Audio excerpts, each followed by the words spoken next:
সুপ্রিয় দর্শক, এই মুহূর্তে আমি দাঁড়িয়ে আছি ঝিনাইদহ মহেশপুর পৌরসভার জলিলপুর এবং যোগীহুদার মধ্যবর্তী যে কপোতাক্ষ নদ বয়ে গেছে সেই নদের পাশে।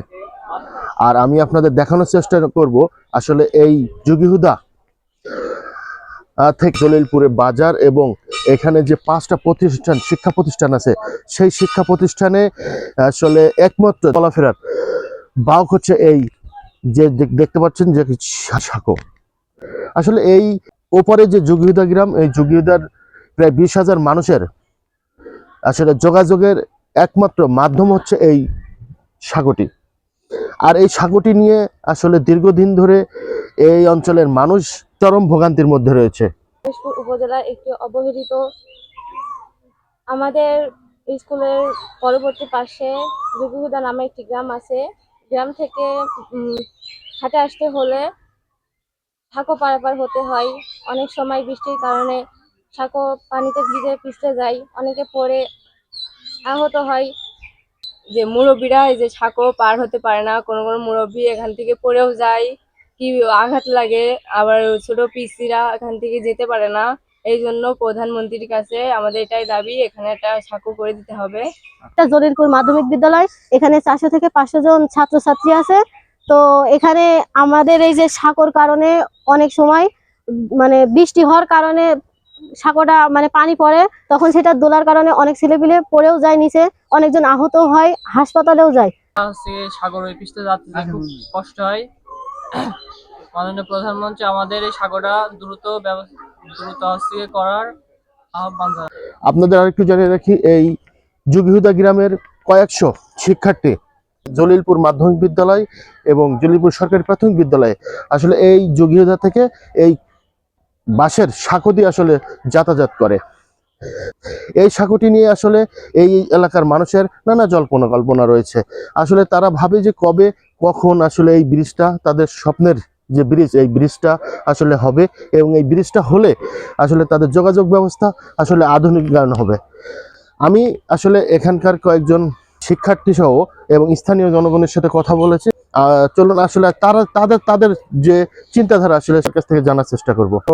ওই পাশে যোগীহুদা, কদমতলা এবং নিমতলা এবং এ পাশে জলিলপুর গ্রাম।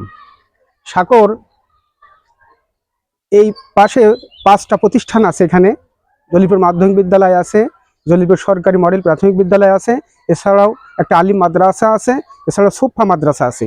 এই সমস্ত প্রতিষ্ঠানে ওই যোগীহুদার থেকে, নিমতলা পাড়ার থেকে, কদমতলার থেকে প্রায় 200 থেকে 250 ছেলেমেয়েরা এই বিদ্যালয়, বিভিন্ন বিদ্যালয়গুলোতে লেখাপড়া করে।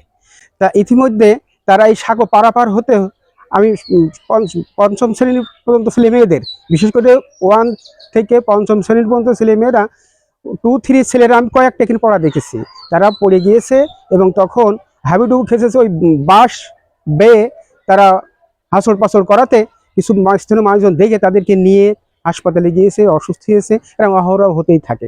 এছাড়া এখানে একটা বাজার আছে, জলিলপুর বাজার, বেশ পুরাতন বাজার। এখানে ওই যোগীহুদা, কদমতলা, ওখান থেকে ওই মানুষগুলো বাজারে আসে, সপ্তাহে 2 দিনকের বাজার।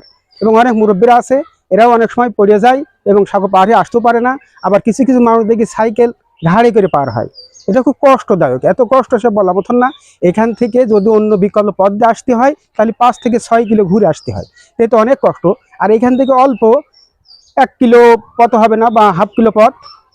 এটা যদি ব্রিজটা আমাদের মাননীয় প্রধানমন্ত্রী তারেক রহমান যদি সদায় দৃষ্টি দেয় আমাদের এই সাংবাদিক ভাইদের মাধ্যম দিয়ে, তাহলে অতি শীঘ্র হয়তো ব্রিজটা হতে পারে। আর ব্রিজটা হলে অনেক উপকৃত হবে। প্রতিনিয়ত 5 বার আমার যাওয়া আসা করা লাগে। আমাদের জলিলপুরে প্রায় 5টার মতো প্রতিষ্ঠান আছে, স্কুল মাদ্রাসা মিলে। এখান থেকে বহু ছাত্রছাত্রী, প্রায় 250 থেকে 300 ছাত্রছাত্রী এখান থেকে যাওয়া আসা করে। মাঝে মাঝে অনেক ছাত্রছাত্রী, কিছুদিন আগেও একটা বাচ্চা এখান থেকে পড়ে গেছে। এইভাবে প্রতিনিয়ত বৃষ্টির সময় বা যেই সময় শীতকাল থাকে, কুয়াশা, আমাদের ফজরের নামাজ পড়তেও যেতে অনেক কষ্ট হয়। অনুরূপভাবে যারা মুরব্বী আছেন, অনেক সময় পা ফসকে তাদের অ্যাক্সিডেন্ট হয়, ইতিপূর্বে হয়েছে, এখনো পর্যন্ত মানে হচ্ছে নিয়মিত, প্রায় দিনই এরকম অ্যাক্সিডেন্ট ঘটছে। যেমন এখানে একটা সুন্দর ব্রিজ নির্মাণ হয় এবং আমাদের যাতায়াতে সহজ হয়। দীর্ঘদিন দোকানদারি করে আসছি, এবং শুনেই যাচ্ছি যে এই রাস্তাটা ব্রিজ হবে, অথচ এই ব্রিজের কোনো কার্যকারিতা হচ্ছে না। করে আমাদের জলিপুর বাজারে কোনো লোকজন আসতে পারে না, জলিপুর বাজারটা খানা পড়ে গিয়েছে এবং 5টা প্রতিষ্ঠান আছে, প্রতিষ্ঠানে ছিলিবিলে মেঘলা বাদলা হলে আর আসতে পারে না। অনেক সময় ব্রিজতে শুধু পড়ে যায় কালভার্ট। এই যে একটা সাঁকো আছে, সাঁকো একটা বাঁশ, এই বাঁশের পথে সকলে যাতায়াত করতে পারে না। এখন এই কষ্টের ভিতরে এই ব্রিজটা না হলে আমাদের যাওয়া আসার খুব সম্মুখ এত খারাপ, তা ভাষায় প্রকাশ করা যায় না।